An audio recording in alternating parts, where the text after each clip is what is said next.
எல்லோருக்கும் வணக்கம். எப்படி இருக்கீங்க? நல்லா இருக்கீங்களா? மீண்டும் ஒரு காணொலியிலே உங்களை சந்திப்பதில் மற்றற்ற மகிழ்ச்சி.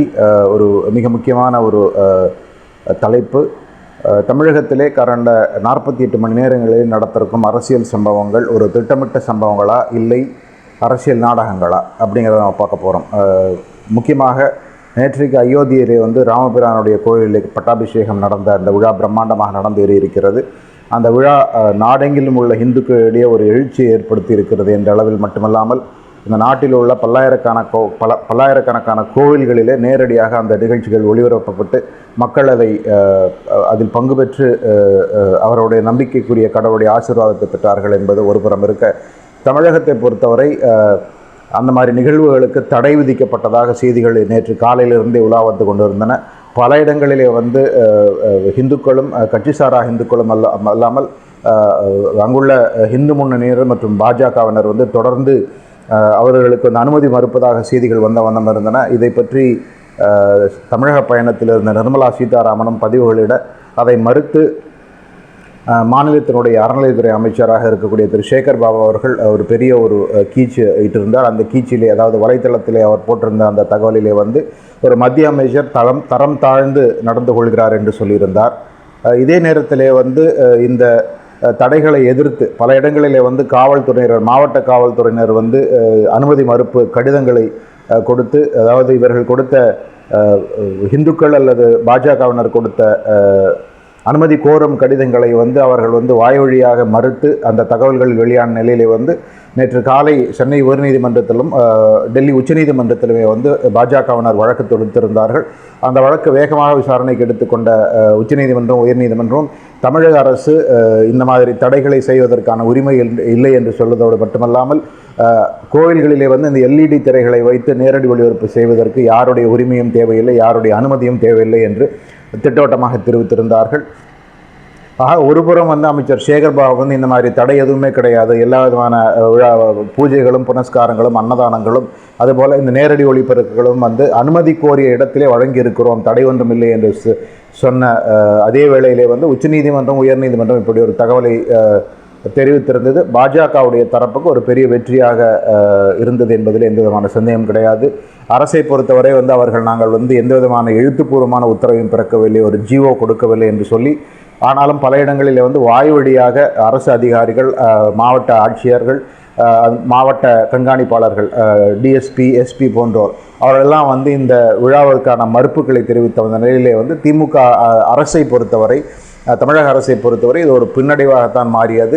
அதன் பிறகு பல இடங்களிலுமே பாஜக இது கிட்டத்தட்ட ஒரு வெற்றியாக காட்டி இந்த நேரடி ஒளிபரப்பையும் அந்த விழாவையும் நடத்தி முடித்தார்கள் என்பது உண்மை. அதில் எந்த விதமான சந்தேகம் கிடையாது. ஆனால் இதிலே தமிழகத்தை பொறுத்தவரை திமுக இப்படிப்பட்ட ஒரு அரசியல் செய்வதற்கான காரணம் என்ன என்பதை ஆய்ந்து பார்த்தால் உறுதியாக இதில் 2024 பாராளுமன்ற தேர்தல் கணக்குகள் அவருடைய மனதில் இருந்தன அப்படிங்கிற எந்த விதமான சந்தேகம் கிடையாது. குறிப்பாக தமிழகத்தை பொறுத்தவரை சிறுபான்மையினுடைய வாக்குகள் எப்பொழுதுமே திமுகவின் தரப்பு இருந்திருக்கின்றன. முஸ்லீம் சமுதாய சிறுபான்மையினர் வாக்குகளாகட்டும் அல்லது கிறிஸ்தவ சமுதாய வாக்குகளாகட்டும் பெருவாரியாக அவர்கள் அதை திமுக காங்கிரஸ் அணியை சார்ந்தே இருந்திருக்கின்றன என்பதில் எந்த விதமான சந்தேகம் கிடையாது.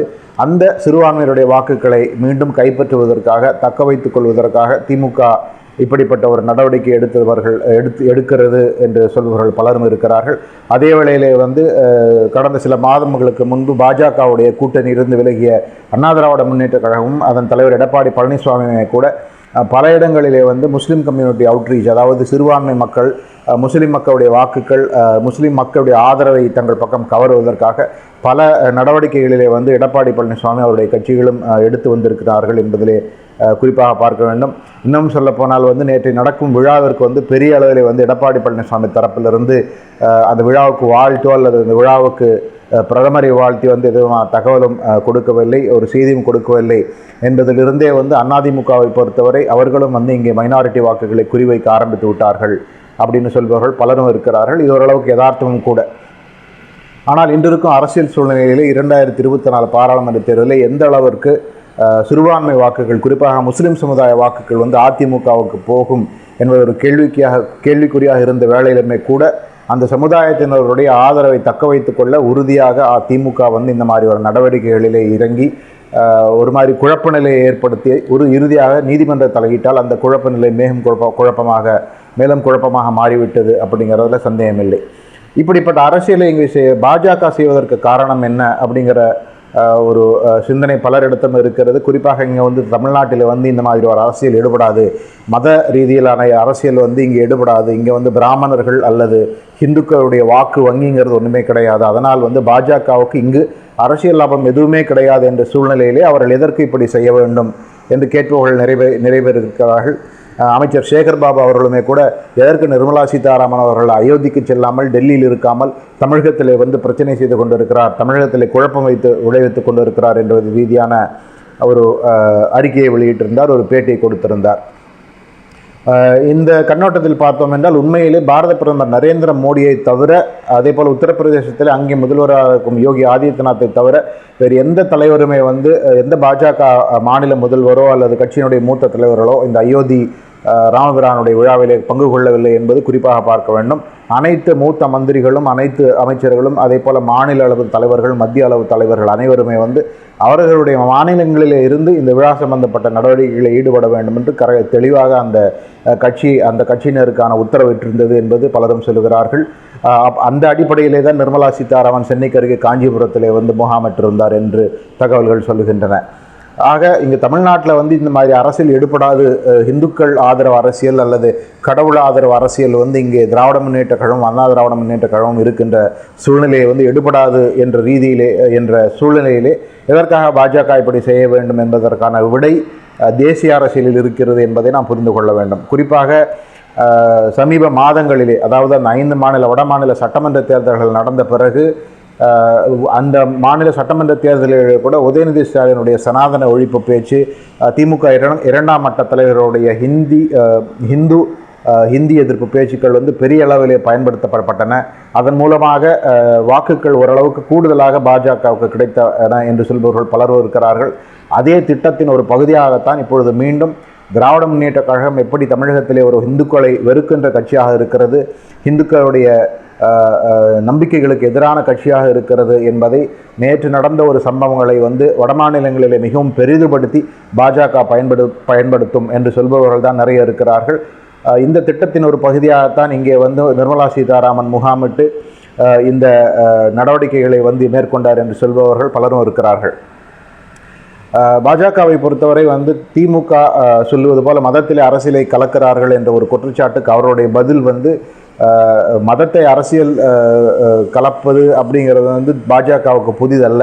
இன்னும் சொல்லப்போனால் அவர்கள் சொல்லுவது ராம ஜென்ம பூமி, அங்கே வந்து ராமர் ஆலயத்தை கட்டுவோம், பாபர் மசூதி இடிந்து போன இடத்துல வந்து உறுதியாக ராமர் ஆலயத்தை கட்டுவோம் என்பது அவருடைய தேர்தல் அறிக்கைகளே பன்னிடுங்கலமாக குறிப்பிடப்பட்டு வருகிறது. கிட்டத்தட்ட அவருடைய அவர்கள் 80களில் 90களில் தோல்விகளை தழுவி வந்த காலங்களிலே கூட தெளிவாக அவருடைய தேர்தல் அறிக்கையிலே பாபர் மசூதியை இடித்து அந்த இடத்துல ராம ஜென்மபூமி கட்டுவோம், ராமர் ஆலயம் அமைப்போம், அங்கு கும்பாபிஷேகம் செய்வோம் என்று தெளிவாக சொல்லியிருக்கிறார்கள்.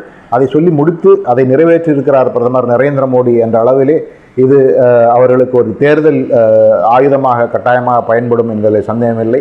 அதன் ஒரு பகுதியாக வட மாநிலங்களிலே வந்து காங்கிரசினுடைய கூட்டணி கட்சியாக இருக்கக்கூடிய திமுக எப்படி இந்துக்களுக்கு எதிரான ஒரு நடவடிக்கைகளை தொடர்ந்து எடுத்து வருகிறது, உலகம் போற்றும் ஒரு விழா தினத்தன்று கூட திமுக தன்னுடைய ஹிந்து துவேஷத்தை வந்து கைவிடவில்லை, இந்துக்களுக்கு எதிரான நடவடிக்கைகளை ஈடுபட்டு வந்தது என்பதை காட்டுவதற்காகத்தான் நேற்றைய சம்பவங்களை வந்து பாஜக பயன்படுத்தும் என்று சொல்பவர்கள் பலரும் இருக்கிறார்கள். அதே போல் ஆரம்பத்தில் நம்ம பார்ப்பது போல் தமிழகத்தை பொறுத்தவரை அதிமுக திமுக இரு கட்சிகளுமே வந்து இந்த ராமர் ஆலய விஷயத்திலே மௌனம் சாதித்தது வந்து எந்த அளவுக்கு மைனாரிட்டி சிறுபான்மையர் வாக்குகளை தாங்கள் கவர முடியும் என்ற திட்டத்தினால். ஆக திமுகவும் அதிமுகவும் தமிழக அளவில் ஒரு கணக்கை வைத்து கொண்டு இருக்க, தேசிய அளவில் வந்து பாஜக இந்த விஷயத்தை பயன்படுத்தி காங்கிரஸுக்கு எதிராக வாக்குகளை அதிகப்படுத்த காங்கிரசினுடைய கூட்டணி கட்சியாக இருக்கக்கூடிய திமுக வந்து எப்படி ஹிந்து துவேஷத்தை வளர்க்கிற ஒரு கட்சி. ஆக இந்தியா கூட்டணி வந்து ஹிந்துக்களுக்கு எதிரான கூட்டணி என்பதை மீண்டும் வடக்கு மாநிலங்களிலே குறிப்பாக உத்தரப்பிரதேசம், பீகார், மத்திய பிரதேசம், ராஜஸ்தான், ஹரியானா போன்ற ஹிந்தி பேசும் மாநிலங்களிலே ஹிந்துக்கள் நம்பிக்கைகள் அதிகமாக இருக்கும் மாநிலங்களை வந்து பெரிய அளவிலே பாஜக பயன்படுத்தி தேர்தலிலே அதை வந்து வாக்குகளாக மாற்ற எத்தனிப்பார்கள் என்பதுதான் கள நிலவரம். ஆக நேற்று நடந்த சம்பவங்கள் முழுக்க இரு தரப்பிலுமே, அதாவது திராவிட முன்னேற்ற ஆளுங்கட்சியான திராவிட முன்னேற்ற கழகத்தின் தரப்பிலுமே வந்து தமிழக அரசியல் அளவிலான தேர்தல் கணக்கு, பாஜகவை பொறுத்தவரை தேசிய அளவிலான ஒரு தேர்தல் கணக்கு. இந்த கணக்கினுடைய விளைவு தான் நேற்று நடந்த சம்பவங்கள் என்பதில் எந்த விதமான சந்தேகமும் இல்லை. 2024 பாராளுமன்ற தேர்தலில் திமுக எந்த அளவுக்கு தன்னுடைய வாக்குகளை, தன்னுடைய வாக்காளர்களை தக்க வைத்துக் கொள்ளுகிறது, சிறுபான்மையினர் வாக்குகளை தக்க வைத்துக் கொள்கிறது. அதே போல் வட மாநிலங்களிலே எப்படி இந்த திமுகவினுடைய ஹிந்தி அல்லது ஹிந்து எதிர்ப்பு கட்சி என்ற பிரசாரம் வந்து பாஜகவுக்கு எந்த அளவுக்கு ஆதரவாக மாறும் அப்படிங்கிறதெல்லாம் வரக்கூடிய தேர்தல் முடிவுகளில் உறுதியாக தெரிய வரும். காங்கிரஸை பொறுத்தவரை ஒரு பெரிய இக்கட்டான நிலைமைக்கு தள்ளப்பட்டிருக்கிறார்கள் என்பது கலையதார்த்தம். இந்த விழாவில் பங்கு கொண்ட மாட்டேன் என்ற அந்த கட்சித் தலைவர்கள் தேசிய அளவிலே அறிவித்தது அந்த கட்சிக்கு ஹிந்தி மாநிலங்களிலே, ஹிந்து பேசும் மாநிலங்களிலே, இந்துக்கள் நம்பிக்கை இருக்கும் மாநிலங்களிலே மிகப்பெரிய பின்னடைவை ஏற்படுத்தக்கூடும் என்ற செய்திகள் வந்தவண்ணம் இருக்கின்றன. அதோடு சேர்ந்து இந்த பாஜகவுடைய திமுக காங்கிரஸ் கூட்டணி பற்றிய பிரசாரம் இன்னுமே காங்கிரஸுக்கு பெருத்த சிக்கலை வட மாநிலங்களில் ஏற்படுத்தும் என்பதுதான் கலையதார்த்தம். இந்த இவ்வளவு விஷயங்கள் உள்ளடக்கிய சம்பவங்கள் தான் நேற்று தமிழகத்தில் அரங்கேறியன என்பதுதான் உண்மை. இந்த விஷயத்தை உங்களோடு பகிர்ந்து கொள்ள தான் வந்திருந்தேன். பொறுத்திருந்து பார்ப்போம் 2024 பாராளுமன்ற தேர்தல் எப்படிப்பட்ட ஒரு விடைகளை இந்த புதிர்களுக்கு நேற்று நடந்த சம்பவங்களுக்கு தருகிறது என்று பொறுத்திருந்து பார்ப்போம். உங்கள் நேரத்துக்கு நன்றி. மீண்டும் ஒருவரை நான் உங்களை சந்திக்கிறேன்.